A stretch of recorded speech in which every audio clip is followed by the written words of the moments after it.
Shalom, everyone. Thank you for joining me. This is Jackie Yaki of High Adventure Ministries. And today, my very good friend, Barry Siegel, right from Jerusalem, Israel, is going to be doing an episode of his series, Roots and Reflections. Oh, it is wonderful. And it's about different places in Israel. You're going to be there to see and learn some biblical teachings right in the Holy Land. Come on, let's go see what Barry has to say.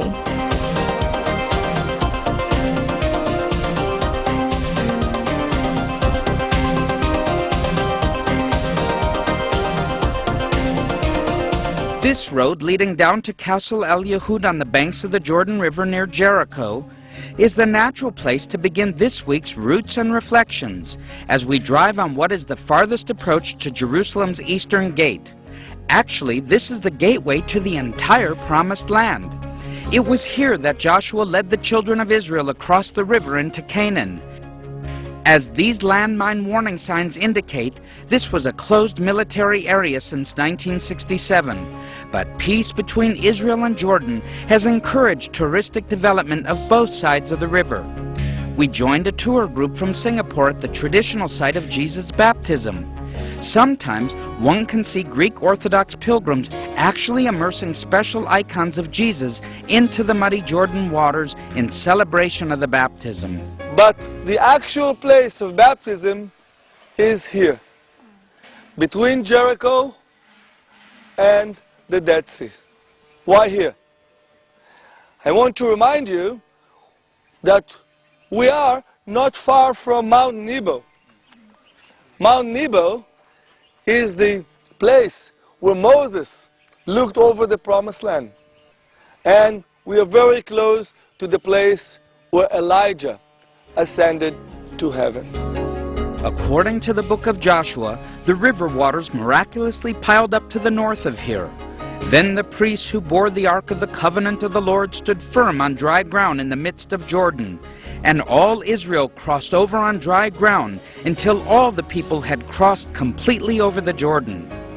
Following such an event, those ancestors of mine must have danced here at Gilgal, their first toehold in the Promised Land, though they would have employed harps and tambourines and not an accordion like this one played by the Singaporean's bus driver. From here, Joshua's army proceeded to march around Jericho for 7 days, after which the walls came tumbling down. We're at the old city of Jericho, some experts say dating back as far as 9,000 years ago. As we can see, the remains of a tower and a wall. Remember the story of Rahab the harlot and how God used her to save those that were with Joshua? Maybe someone's still at home. Hello down there. Hello down there. You can talk the talk, or you can walk the walk, or you can take a cable car up to the Mount of Temptation. Which way tempts you? We opted for the cable car ride up to the Mount of Temptation above Jericho. The Gospel says, then Jesus was led by the Spirit into the wilderness to be tempted by the devil. It's amazing how much biblical history took place within line of sight from this panoramic view. Elisha poured a bowl of salt into the Jericho spring below, healing the waters that had been cursed for centuries. And it was down there that the school of the prophets witnessed the iron axe head floating on the water. Back in Jericho, I do some shopping. This city was always prized for its date palms, luscious fruit, spices, and in particular as the source of balsam, the most valued ointment of antiquity, in demand throughout the known world from Rome to Egypt and Persia. Listen, I know these oranges are the best. The best orange. These are the best. The vitamin C. And this is pomelo. Yeah. Which is like a grapefruit. Like the grapefruit, like the orange. But like an orange. Between the orange and the grapefruit. So we know that there were springs in Jericho, which made this place an oasis and gave bountiful fruit, even in the days of Elijah. How much is the cinnamon? Chicken? Yeah. What else do we have here? Well, I'll take these. Let me take these. Kurkum and cinnamon. Okay, so then I'll get those too. Otherwise, we'll run out of money to eat. In New Testament times, Jericho was the second most important city of Herod's kingdom. Here he had his winter palace, and of course, Jesus passed through Jericho on numerous occasions on his way to Jerusalem. Nearly 2,000 years ago, a man short of stature named Zacchaeus wanted to take a look at Jesus amongst the great crowds. Maybe this tree in Jericho was the sycamore tree that Zacchaeus came down when Jesus said, "Zacchaeus, come on down." I decided to pay a visit to Daud's fruit stand on Jericho's main thoroughfare. On a previous visit with my wife and mother to Jericho, he offered me 10 camels for my mom. Of course, I refused his offer, but I'll still buy some of the best citrus fruit in the world from him. Offered a few camels Thank for you. her, Yeah, just yeah. not enough. Yeah, welcome. Good to see you. Yeah, welcome. How are you? Fine, thank you. Everything okay? Yeah, everything's wonderful, thank you. Taste the orange Jericho. You want to squeeze it for you? Join Jackie Yaki and High Adventure Ministries as they embark on a journey of a lifetime to Israel. Take a boat ride on the Sea of Galilee and be baptized in the Jordan River. Travel to Masada, Nazareth, Mount Carmel, Caesarea, and Bethlehem, the birthplace of Christ. Then walk where Jesus walked as you explore the magnificent city of Jerusalem. Spaces limited, so call 1-800-517-HOPE. Make plans to attend today. That's 1-800-517-4673. We've just come up from the lowest place on Earth.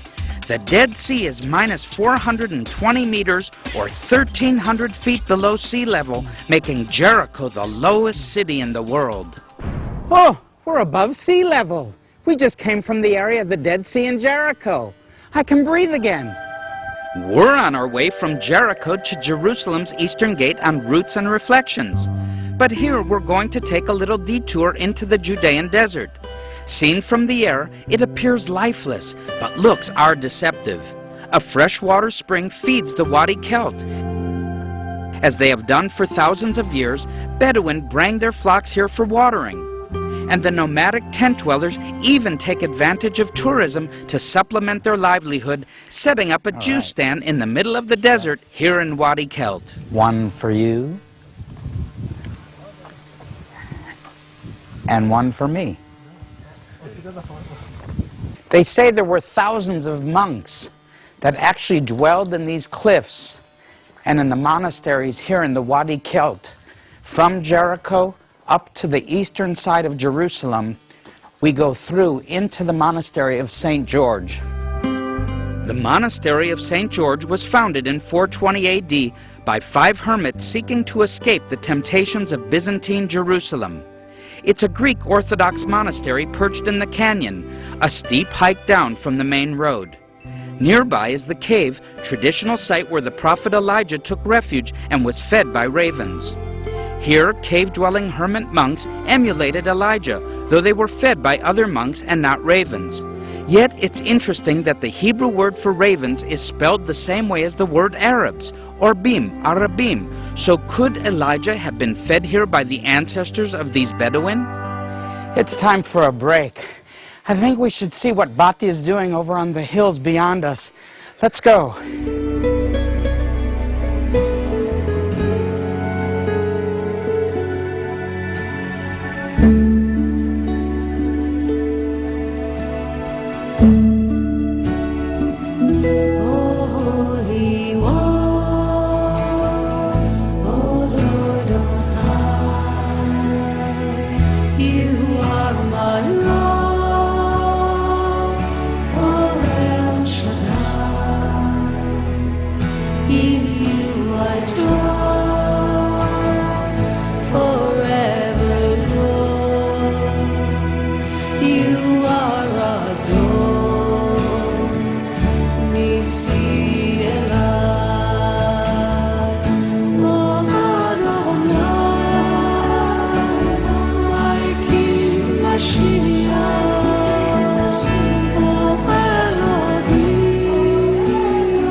Sasha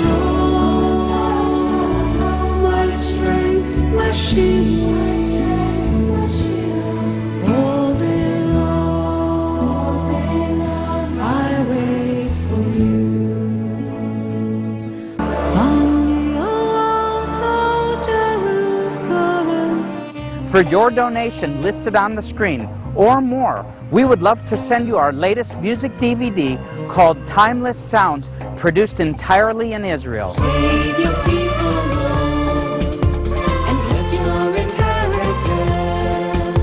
It's often come to deliver heart of love, my King. After that desert musical interlude with Batya, it's time to head back to the Jerusalem Eastern Road. But since the ascent hike is so steep, I'm going to work out a transportation deal with the Bedouin. Okay, I'll give you 60 shekels. The Good Samaritan traveled the road much like we're traveling on right now, as he came from Jericho up to Jerusalem. Of course, he turned around and helped his fellow man who had been robbed and left for dead. It should remind us here at St. George's of doing good deeds for other people. This is the Eastern Approach Road to Jerusalem. Our next Roots and Reflection stop is in the city of Ma'ale Adumim, one of the largest Jewish communities or settlements in Judea, with a population of over 30,000. Ma'ale Adumim is really an oasis in the desert of Judea, with palm trees, young children, and green grass that's sprouting on the hills in the desert.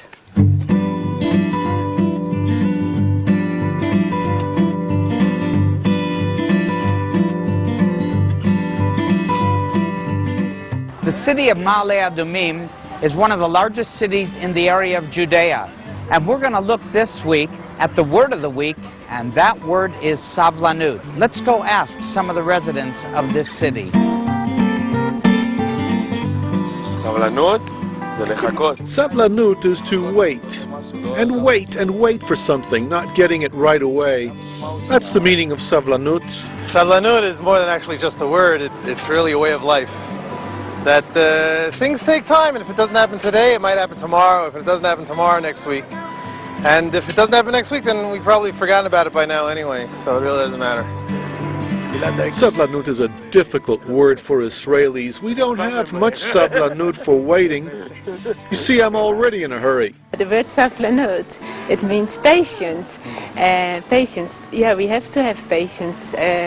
That's the same in nature. Also, when it's raining, you don't immediately see that all the hills are green. It takes time. סבלנות. Sablanut.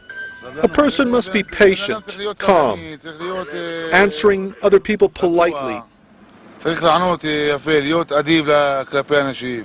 You really need savlanut in this country. People love to cut you off. Isn't that true everywhere, though?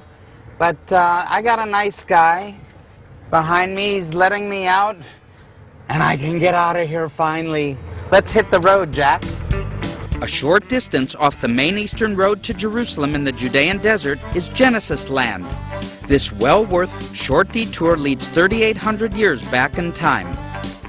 We're here today in the Judean wilderness outside of Jerusalem with none other here at Genesis Land than with Abraham himself. Abraham, shalom. Shalom and welcome. Yeah. I'm Abraham, son of Terach, and I've come from Ur to this area, following the signs that God gave me. And we're here in Eretz Bereshit, which is our portal, you could say, to be able to go back in time to my tent. And this is why I also put you on a camel, because what we're doing is replicating the book of Genesis, because we understand that not only Rebecca but Rachel and Leah rode on camels because they were important people, they were treasured people, and as such we put them on camels, and so do you when you come to visit us, and we try to replicate as much as possible the entire good deed of hospitality. Look, Ma, no hands.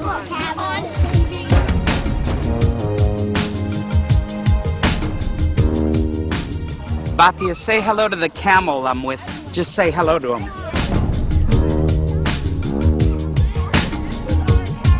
I think that's a no-go for the camel. Oh, this is good. Please, come this way. Wash your hands. Now, please, come take a seat in my tent. So you could also say I'm washing your hands to make sure that you'll be able to enjoy the hospitality.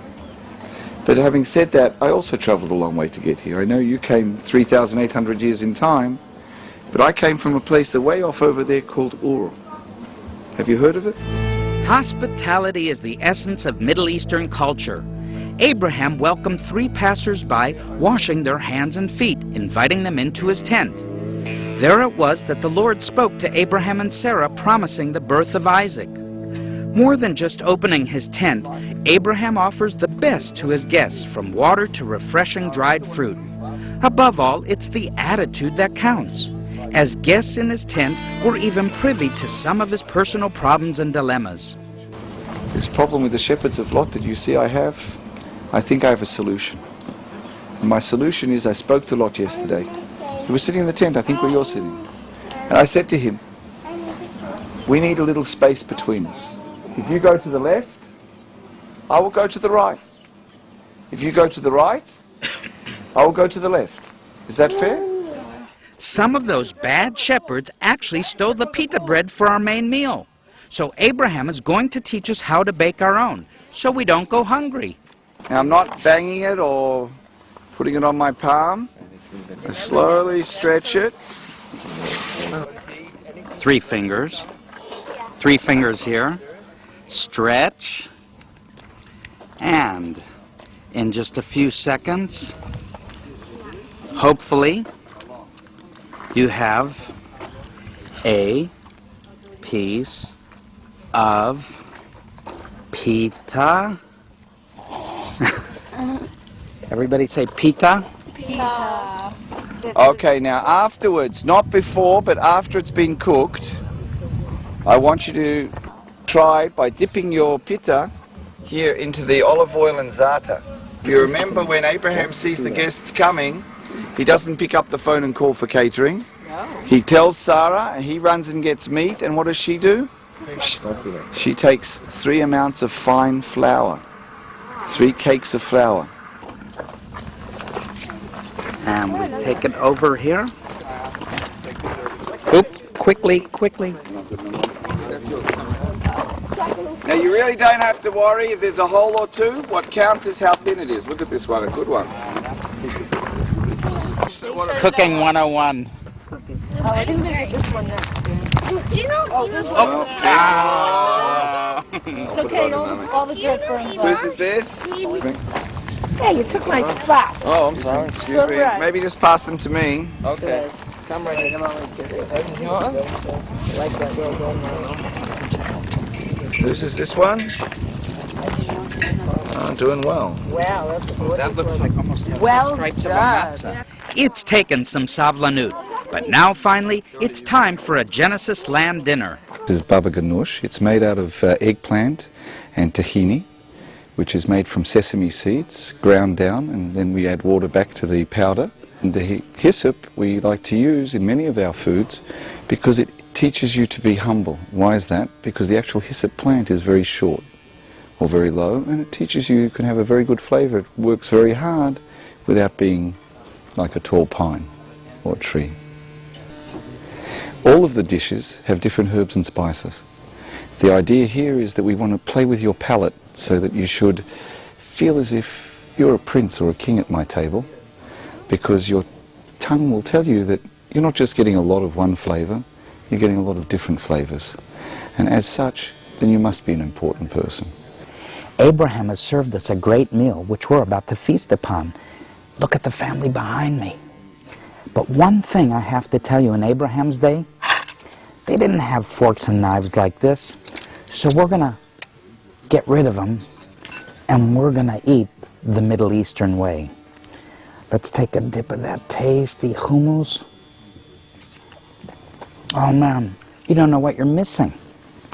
Now, of course, we come to the main course, which today is chicken with silan, or what we call date honey.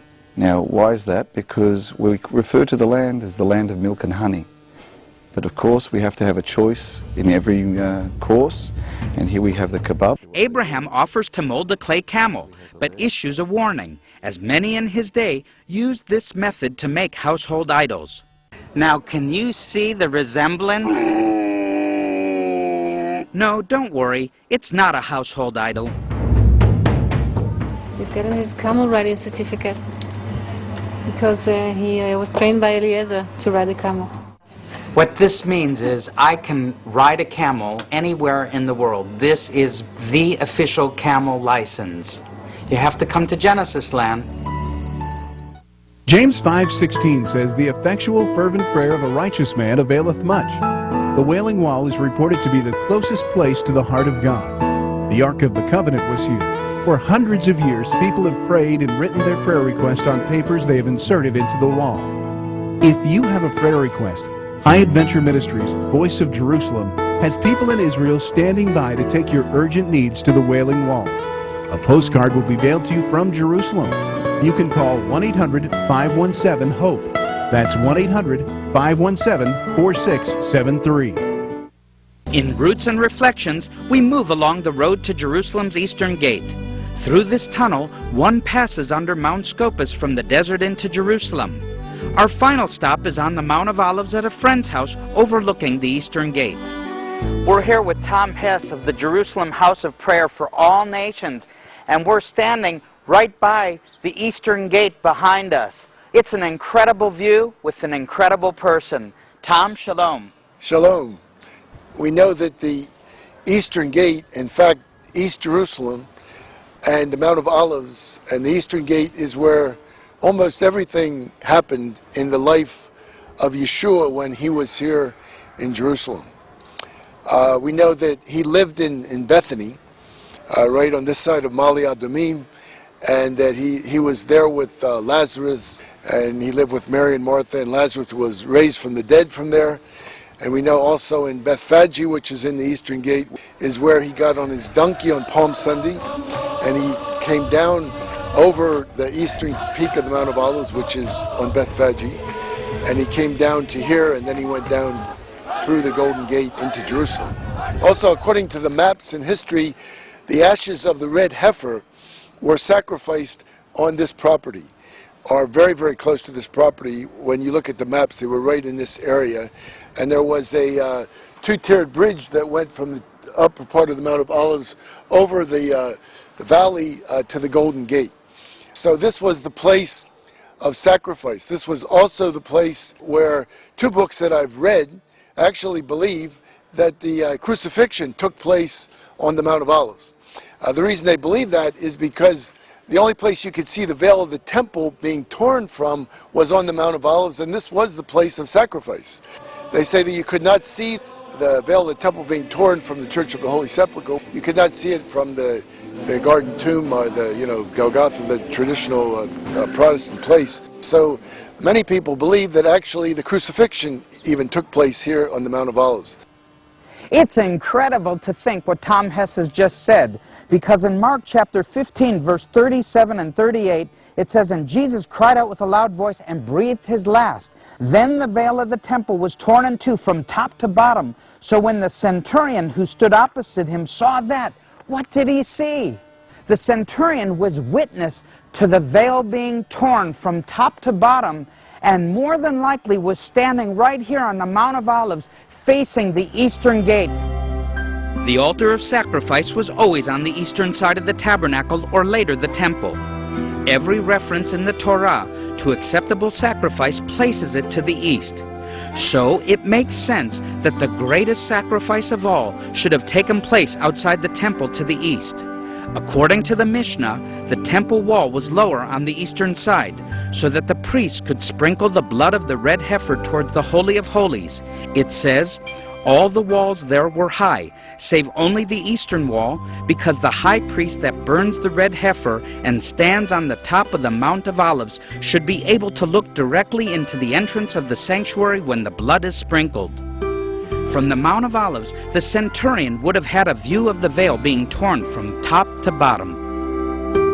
According to Zechariah, that living waters will flow out of Jerusalem, and that they will flow to the Western Sea, probably along the Tel Aviv Highway or something, Jerusalem-Tel Aviv Highway. There will be a river flowing to the Western Sea, but it also says that they will flow out of the Eastern Gate, and it will go down through the desert and go down into the Dead Sea, and the Dead Sea will become alive, and I look forward to going fishing there in the millennium, And I'm actually thinking of the possibility of, I'm thinking of getting a raft because, you know, I'm thinking when the mountain splits, I would like to jump on a raft and, you know, go riding down into the Dead Sea. Imagine riding a raft down the river from Jerusalem to the Dead Sea.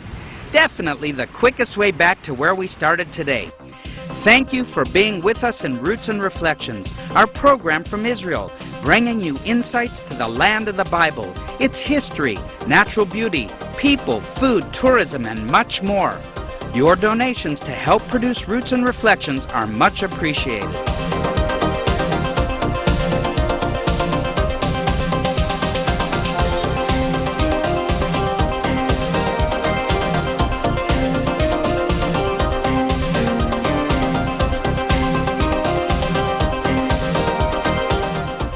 Well, thank you for joining me again today. That was wonderful. I also want to thank my good friend Barry Siegel, the president and founder of Joseph's Storehouse. He's our partner and friend. Now listen, let me remind you, the Bible says, for all those who want to prosper and who will prosper, pray for the peace of Jerusalem.